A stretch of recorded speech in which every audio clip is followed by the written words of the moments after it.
Welcome to You Care, We Care podcast. Assalamualaikum warahmatullahi wabarakatuh. Salam sejahtera bagi kita semuanya. Om Swastiastu. Namo Buddhaya, salam kebajikan. Hello and welcome to the You Care With Care podcast special first episode. Perkenalkan, nama saya Melinda Anastasia.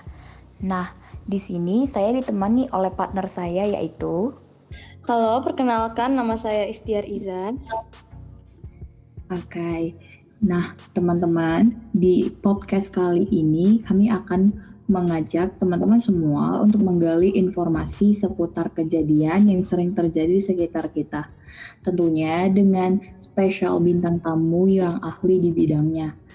Dalam episode pertama ini, kami akan membahas You and Women Sexual Harassment Through Social Media. Nah, untuk teman-teman yang penasaran dengan topik kita kali ini, wajib banget ya disimak sampai akhir. Untuk membantu kita dalam memahami topik kali ini, kami mengundang bintang tamu. Langsung saja kita sambut. Mem, silakan memperkenalkan diri. Halo, saya Fitri Elvianti, saya dosen di Prodi Internasional, Presiden University, dan saya ya mungkin bukan ahli-ahli banget ya Mei, cuma memang mengawasi aktivitas sosial media, khususnya yang berkaitan dengan gender equality dan perlindungan dan juga pemberdayaan perempuan di Indonesia dan Asia Tenggara pada umumnya. Oke, Mem, kita masuk langsung pertanyaan aja ya, Mem. Yang pertama itu bagaimana sih pendapat Mem tentang sexual harassment di sosial media, khususnya yang terjadi kepada wanita? Ya, pertama kita pahami dulu tentang apa sexual harassment. Jadi, ya adalah tindakan yang bersifat menyerang dari bagian fisik seorang manusia ya, seseorang, baik khususnya di bagian vital atau bagian private yang menandakan identitas gender seseorang dan juga mengarah kepada sexual orientation. Nah, ini sekarang menjadi marak karena di sosial media, khususnya di beberapa platform yang sangat populer seperti Instagram dan juga Facebook, Twitter dan Snapchat misalnya ya, banyak netizen ataupun pengguna sosial media menggunakan akun-akun tidak fake ya, akun palsu, dan itu digunakan sebagai alat untuk mengekspresikan atau sekedar usil tapi dengan penuh kesadaran menyerang private body parts ataupun anggota tubuh dari seseorang yang mungkin dia seorang tersebut tidak bermaksud untuk mengumbar nafsu atau misalnya untuk memancing hati pengguna sosial media yang lain, dan itu sering kali terjadi. Kita di Indonesia kita pernah mendengar atau melihat ya isu yang cukup populer seperti seorang atlet bulu tangkis badminton waktu itu memenangkan Asian Games ya, dan dia melakukan selebrasi gaya yang unik, melepaskan baju ya kan di lapangan waktu itu, dan pasti banyak yang melirik ya dan menjadi viral trending. Lalu kemudian si Jonathan, nama si atletnya, memposting selebrasi tersebut di akun Instagram resmi milik dia. Dan ternyata itu menarik. Kalau dulu kita memandang bahwa sexual harassment mesti korbannya adalah perempuan, tapi yang ini lucunya adalah laki-laki. Artinya orientasi seperti ini yang meng-harass ya, yang menyerang sexual orientation ataupun sexual identity seseorang, bukan hanya nakut-nakut saja itu perempuan. Tapi memang ini tidak banyak ya, tapi ini unik juga. Nah, sementara di kehidupan sehari-hari justru pelecehan seksual terhadap perempuan semakin tinggi.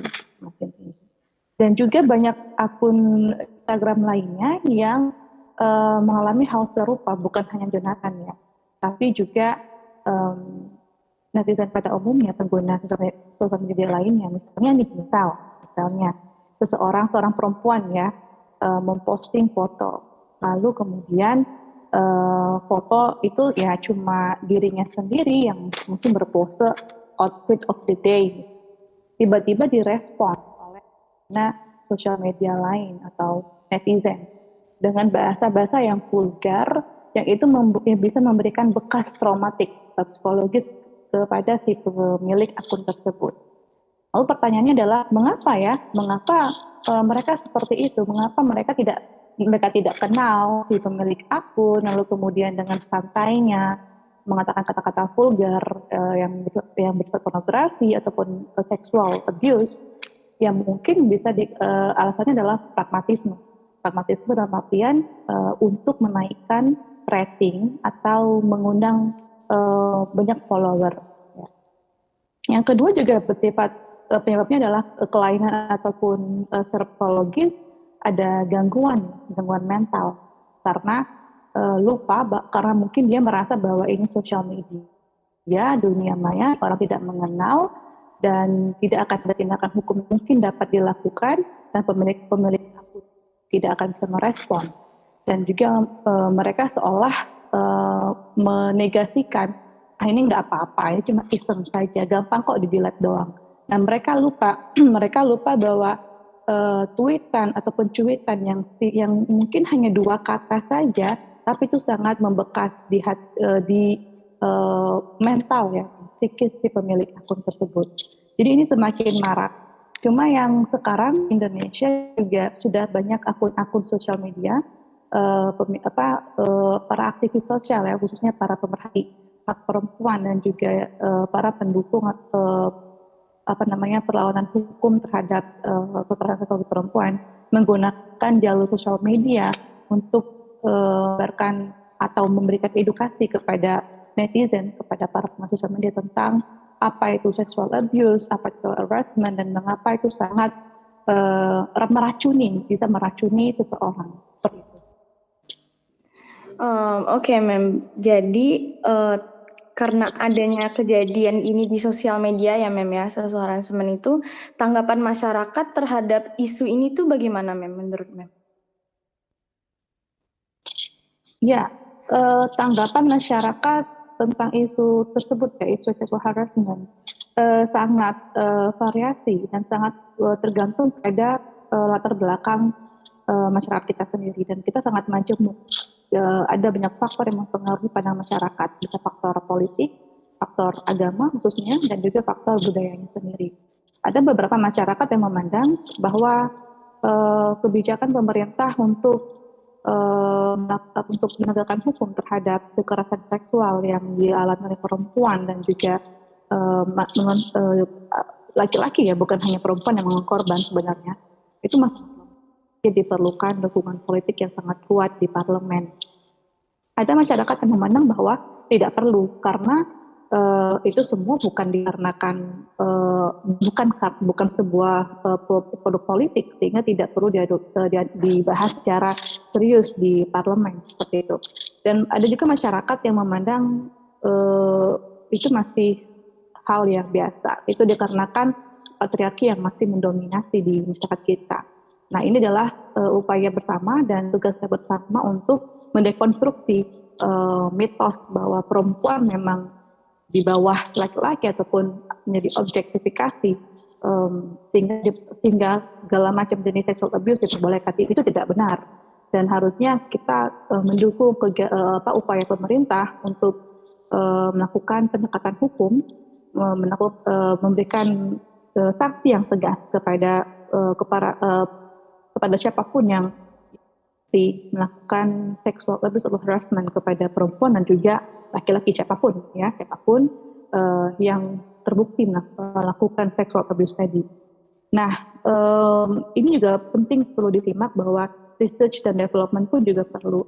Artinya banyak research yang dilakukan oleh para aktivis LSM ataupun perpanjangan tangan dari PBB atau UN Women yang fokus pada bagaimana masyarakat merespon ataupun apakah mereka mendukung penyintas yang kemudian membeber cerita duka, ya kan, duka psikis dikarenakan pernah mengalami pelecehan seksual. Dan ada banyak penelitian yang mengungkapkan bahwa ternyata masyarakat masih kurang akomodatif, dalam artian justru memblaming, justru menyalahkan para korban tersebut. Nah, di sini yang menjadi miris, yang menjadi ironis. Kebanyakan juga perempuan juga menyalahkan perempuan lain. Contoh misalnya ada beberapa komunitas yang mengatakan bahwa ya salah perempuan mengapa tidak berhijab gitu ya, tidak menutup aurat atau mungkin kok pakainya ketat. Nah, padahal banyak juga perempuan yang sudah berhijab pun masih menjadi korban pelecehan seksual. Dan di sosial media juga perempuan yang berhijab misalnya berfoto lalu kemudian swap foto lalu diposting.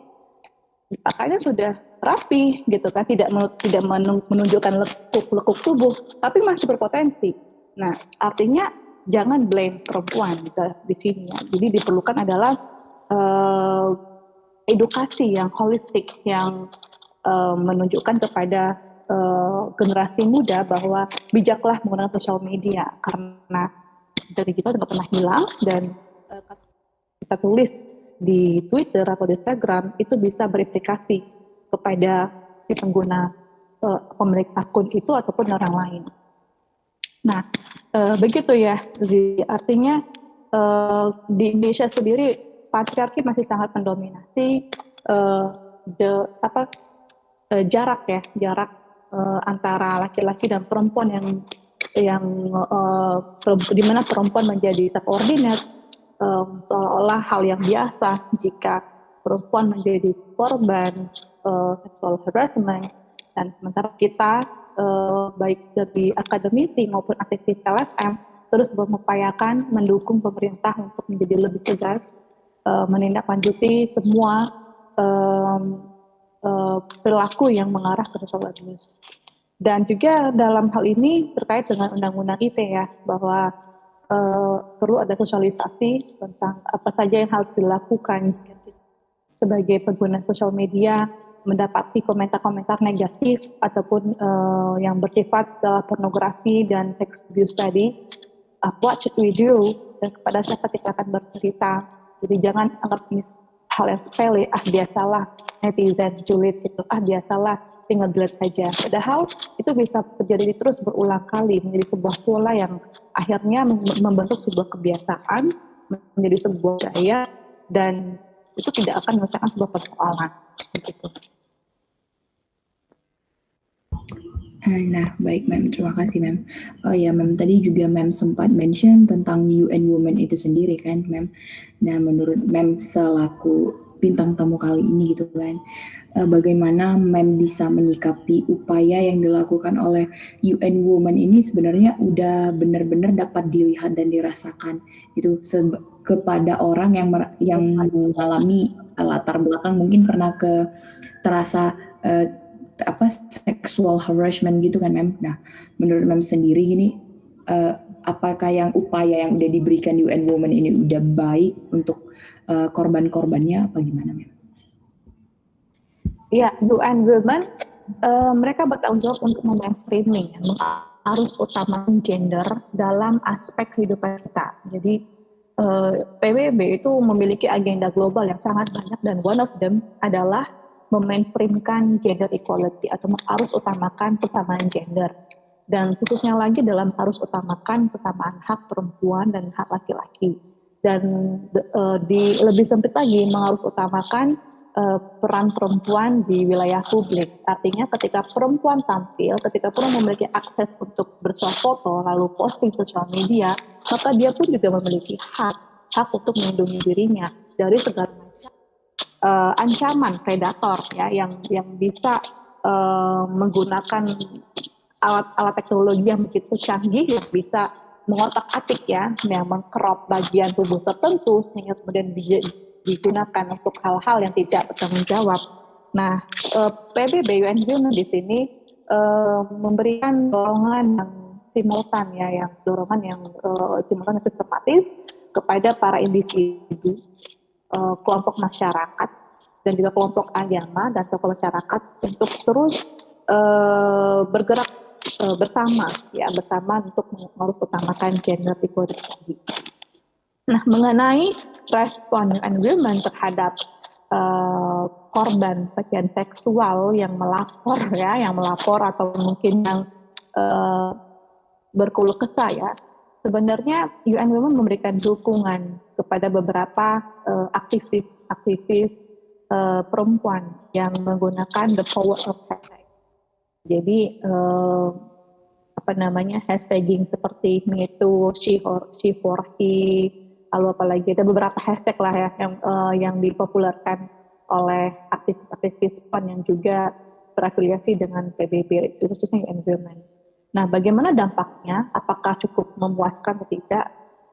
Ini memang harus digunakan data yang valid, harus ada riset yang lebih mendalam dan juga terukur tentang bagaimana signifikan dampak dari global agenda ataupun campaign global UN Women dalam mengencourage para korban, perempuan yang menderita luka batin atau luka psikis akibat dari sexual abuse sosial media. Justru di tingkat global, sosial media menjadi platform yang sangat signifikan, yang sangat impactful dalam mengurus utamakan gender equality, menguatkan perempuan untuk berani berbicara mengenai apa yang terjadi pada dirinya, khususnya bagi mereka yang mengalami menjadi korban pelecehan seksual offline maupun online. Nah, di Indonesia barangkali masih menjadi tabu ya, menjadi aib untuk membicarakan pengalaman-pengalaman pahit di sosial media, dan itu pun juga dikarenakan literasi digital yang cukup rendah di masyarakat kita yang masih terus diperbaiki. Nah, tapi ada beberapa organisasi yang sangat bisa diandalkan, dan khususnya di Indonesia juga ada Komnas Perempuan atau Komite Perlindungan Perempuan Indonesia, dan juga ada beberapa LSM yang sangat aktif dan secara konsisten membela hak perempuan, khususnya bagi mereka yang menjadi korban sexual abuse. Jadi untuk mengenai apakah UN Women sudah signifikan, saya pikir itu masih jauh dari signifikan ya. Khususnya UN Women tidak bisa langsung bergerak individu secara sporadis terus menjemput semua korban sexual abuse, tidak seperti itu. Jadi mereka akan memberikan financial assistance atau aid untuk individu ataupun LSM di banyak tempat di Indonesia dan negara lain untuk bisa melakukan peran-peran advokasi bagi perempuan ataupun laki-laki yang mengalami korban kekerasan seksual baik offline maupun online. Jadi ini sesuatu proses yang sangat panjang, dan di Indonesia pun juga ada banyak kendala, khususnya di aspek yuridis, politis, dan juga budaya kita yang juga masih sangat patriarkis, sudah saya bilang seperti itu. Begitu Zizi dan Mei. Ya, baik, Mem. Berarti kita nih sebagai wanita-wanita harus pandai lah ya, Mem, berperilaku dalam sosial media dan juga saling mendukung gitu. Wah, jangan sampai ada lah yang hal seperti itu makin banyak terjadi gitu. Terima kasih buat Mem Mitri.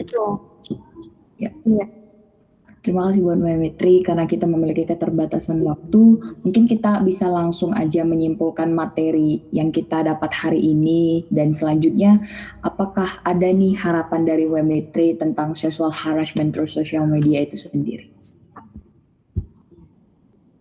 Ya, saya sih berharap semakin banyak aktivis perempuan dan juga pemuda, khususnya seperti kalian ya, yang kerap menyuarakan hal-hal yang sensitif seperti sexual abuse di online platform, dan ini tidak hanya tentang mengapa abuse itu menjadi sesuatu yang sangat tidak baik ataupun dekonstruktif, tapi juga aspek hukum yang perlu dilakukan atau yang perlu disosialisasikan kepada halayak ramai, dan mungkin sebaiknya juga Mei dan Zizi juga bisa mengambil topik lain seperti aspek legal dari sexual abuse di online media ya.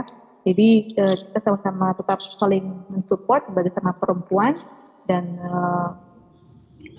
masih banyak agenda sosial yang harus kita bersama-sama demi masyarakat lebih baik.